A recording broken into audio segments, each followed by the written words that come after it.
The Navy now has a plan in place to defuel the Red Hill storage tanks. They say if everything goes to plan, it should be completely defueled by December of 2024. And joining us this morning with reaction is Hawaii Senator Mazie Hirono. Good morning, Senator. How are you doing this morning? Good morning. Now, first off, some lawmakers are saying that the Navy's plan isn't good enough. It should be done quicker. What is your reaction? We have to make sure that the defueling is done safely.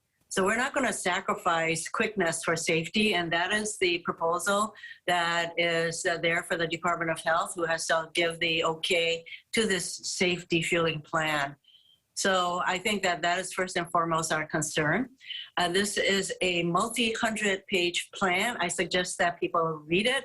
And then to know that where I am coming from is to make sure that we get the money to defuel. This is not going to be anything that is like a couple of $1 million. We're talking about the $1 billion that I got into the National Defense Authorization Act, but we need to keep our hands on this money and get it actually appropriated.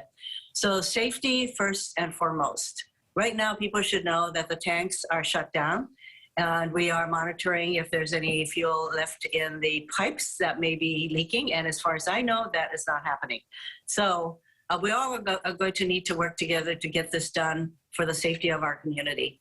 What are you doing to make sure that gets done, to ensure that all the money goes to the defueling of the tanks?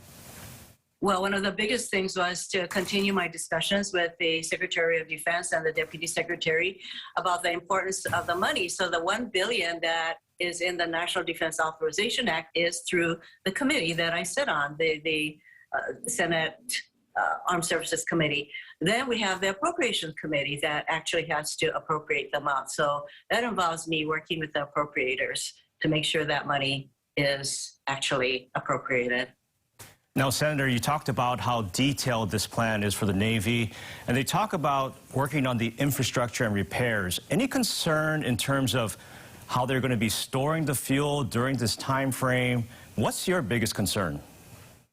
That the defueling happens safely. Now, as I said, the tanks are shut down, and there is fuel in the tanks. None of the fuel is going through the pipes at this point. And so the defueling has to be done. There are certain probably preliminary kinds of action items to make sure that the defueling can happen safely.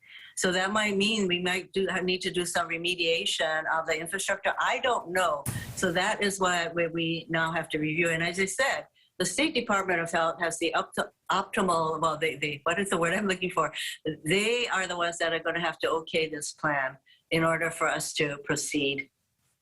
Senator, a lot of residents who lived in that area believe that trust has been broken with the Navy. Do you think it's up to the Navy to rebuild that trust? And if so, how should they do that? They are very aware of the need to proceed with the safety of the community in mind, and that's why my discussions with Secretary Austin, the Department of Defense Secretary, he of course oversees Navy, as well as the Deputy Secretary Hicks, who I just talked to last week. They know that they need to proceed with the utmost intention and positive outcomes.